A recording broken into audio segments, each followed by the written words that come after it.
Good afternoon, guys. How are you today? It is minus 10.5 degrees Celsius. So the wind chill is minus 21 degrees Celsius. Very cold. They're doing some power line work in our area, and so they have shut down our whole area for power. And it's very cold. So yesterday, like, we knew about this, they sent us a letter, or somebody actually came to the door and gave us a letter, and just letting us know, informing us that we're not gonna have power for 4 to 5 hours on Thursday, which is today. No, today's Wednesday. Today's Wednesday, right? Not have power, so we made sure our 3 Jackeries, 4 Jackeries are all charged up, and my Blue Eddy.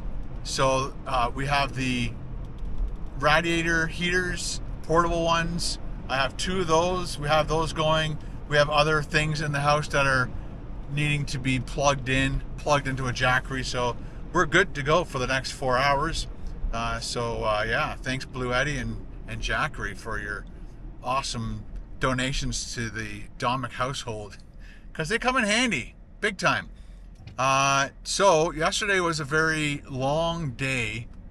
Not much happened because I was editing the whole time. Got up at 7:30 in the morning, made my coffee, got my water, drank my water, sipped my coffee while I got everything into the computer. One of the longest processes of putting a video like that together is syncing up all the audio.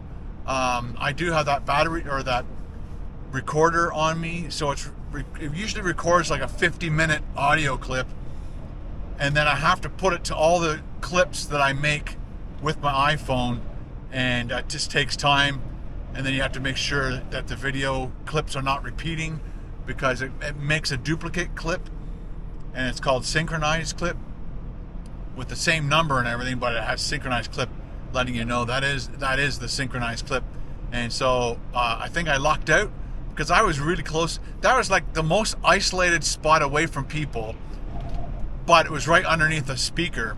So I had to put in music and have it loud enough to confuse YouTube's analytics monitoring system to see if there's any copyrighted music in there.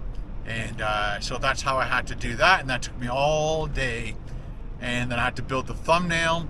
Oh, I weighed myself yesterday, and I was 201.9. This is day 17, I believe. Day 17, Wednesday, 17th. And this morning I was 202.6. So it's going to do that. When you weigh yourself day to day, you might bump up, and then you might drop a bit. And then you might bump up again, you might drop a bit. You might plateau, you might not go anywhere. So you just gotta take it with a grain of salt, because you can't really rely on the losing weight. Plus, Paul and I did a big hike last night, like a 4-kilometer hike up and down hills at the 99 steps in Newmarket. So it's possible that I built a slight bit of muscle, and that's what's weighing a little bit more today, because I think before I went down, I had 4 Sunnyside eggs, and then another big bowl of chicken. And when I got home, I had probably about 6 slices of bacon. Just before I left, Carol was cooking up bacon with the bacon sheets in the oven, and so when I got home, I ate about 6 slices because I was still hungry. I should have ate more, but didn't have anything else prepped. One of the biggest things on Carnivore, when I watch other Carnivore people, they're saying, like, prepping food for the week is really important, because you might hit that hunger cravings, and you open the fridge and you don't have anything prepared, and you just might cave and eat something you shouldn't eat. So I'm glad Carol prepped all that bacon. We got about 3 pounds of bacon in a container in the fridge, so whenever I'm hungry, I take out 2, 3, 4 pieces, break them in half, throw them in the microwave, or throw them in the pan just before I throw my eggs in. Gets the pan all nice and bacon greased up, and that's how I do that. Anything else? And then Paul and I went for our big hike, and had lots of really good conversation. We were talking about that. I think it was 1972. I think 1972 when that plane crashed in the Andes going from Argentina to Chile, and it was a soccer team. 45 people crashed in the plane, and only 16 people survived. And the only reason they survived was by eating the other passengers.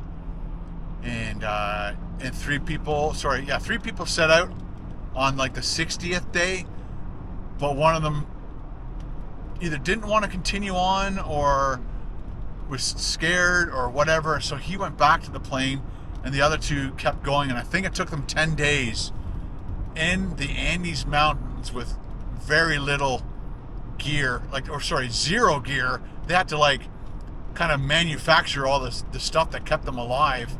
They're putting up a huge sign here at the en route, kind of like doing the whole American thing.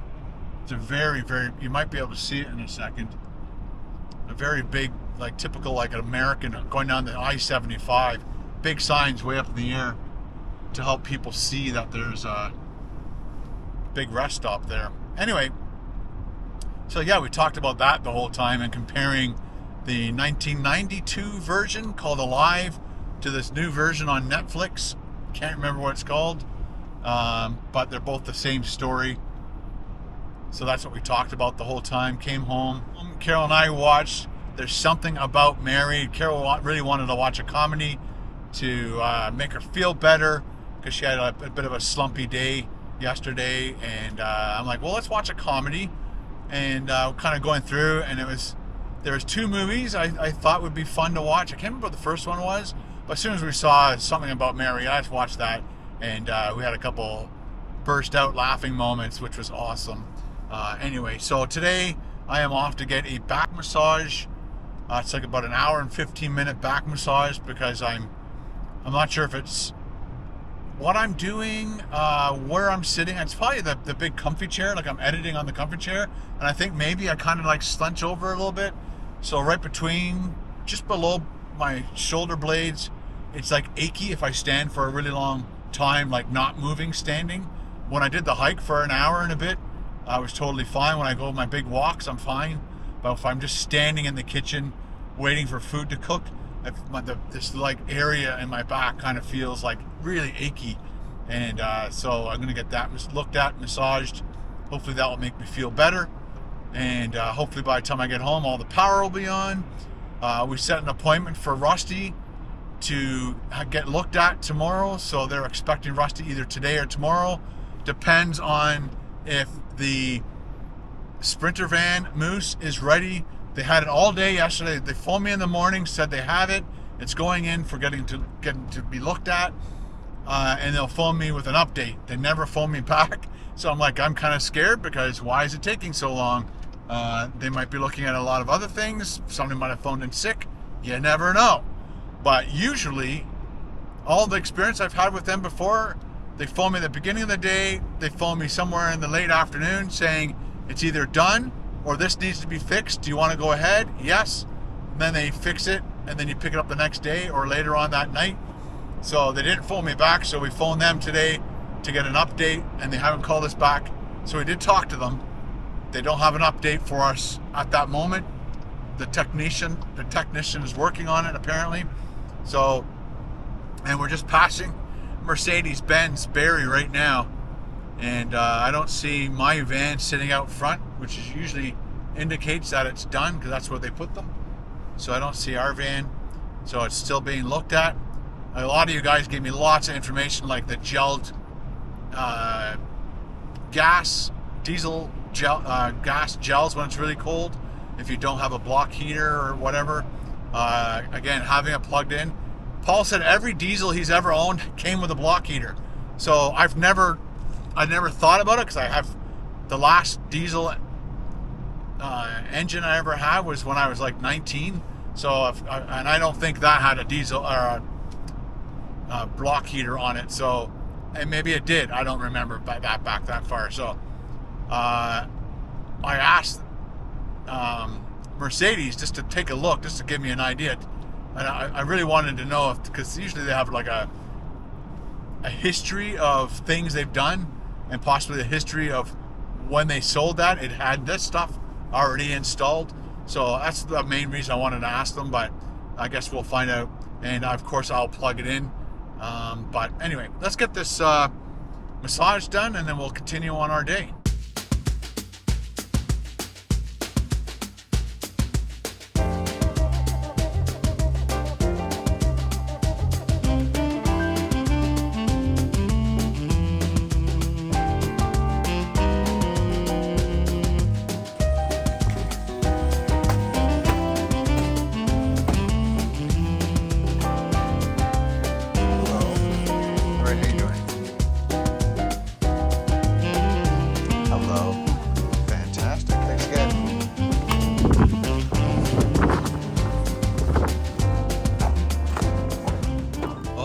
An hour and 15-minute massage. She did my whole back, really helped with that middle back issue that I'm having, and then she worked on my shoulders, and then I flipped over onto my back, and then she worked on my pecs all the way down my arm, and she found knots in my arms and my pecs on my back that I didn't know existed.